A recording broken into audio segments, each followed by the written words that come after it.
اور میں ان لوگوں سے بھی مخاطب ہوں اس وقت کہ جو لوگ ڈاکٹری کے شعبے سے دین کے شعبے میں آ جاتے ہیں، یعنی پراپر طریقے سے نہیں، ایک پروسیس کے تحت نہیں، علماء اور مشائخ کے روحانی علم کے ذریعے سے، ان کی تربیت کے زیر سایہ نہیں، اپنے مطالعے کے بل بوتے پر آ جاتے ہیں، پروفیسر ہیں، انجینئر ہیں، ان سے بھی میں ریکویسٹ کروں گا خدا را اپنے حال پہ بھی رحم کریں، امت مسلمہ کے حال پہ بھی رحم کریں۔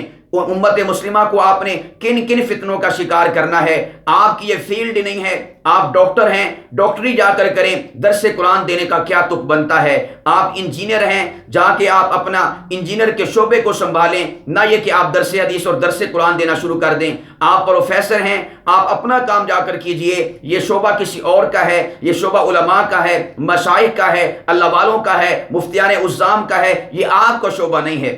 آپ خود ہی بتائیے، ڈاکٹر حضرات، انجینئر حضرات اور اسی طرح پروفیسر بتائیں، اگر کوئی عالم دین جو ڈاکٹر نہیں ہے وہ آپ کے شعبے میں آ کر کام کرنا شروع کر دے، کلینک کھول لے، تو کیا آپ اس کو قبول کریں گے؟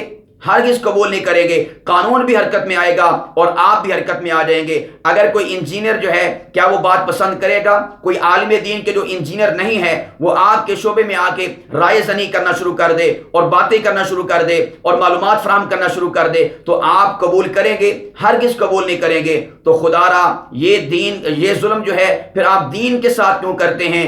آپ یہی قاعدہ اور یہی ضابطہ دین کے علم کے ساتھ جو ہے اس کے اوپر لاگو کیوں نہیں کرتے؟ اس حوالے سے تو آپ لوز ہو جاتے ہیں، اس حوالے سے تو آپ ویکنس کا، کمزوری کا شکار ہو جاتے ہیں۔ خدا را ایسے ڈاکٹر، ایسے پروفیسر اور ایسے انجینئر اور ایسے لوگ کے جو اس معاملے کے اندر دین کا علم درس قرآن، درس حدیث کی شکل میں جگہ جگہ دے رہے ہیں یا پھر سوشل میڈیا کا استعمال کر رہے ہیں، اللہ کا واسطہ ہے اپنے آپ کو اس فیلڈ سے نکال لیجئے، یا تو پھر آپ علماء کرام کی محافل میں آ کے، علماء کرام کی زیر شفقت اور زیر تربیت آ کے دین کا علم ایک پراپر طریقے سے حاصل کریں، اس کے بعد آپ دین کی نشر و اشاعت کریں۔ ہر کوئی آپ کو سیلوٹ کرے گا، ہر کوئی آپ کو اپریشیٹ کرے گا، ہر کوئی آپ کے قدموں کے نیچے پلکیں بچھائے گا۔ لیکن اگر آپ نے ایسا نہ کیا اور اپنے مطالعے کی بل بوتے پر آپ نے دین کا علم سکھانے کی کوشش کی، یاد رکھیے گا آپ دین کا علم نہیں بلکہ جہالت پھیلا رہے ہیں۔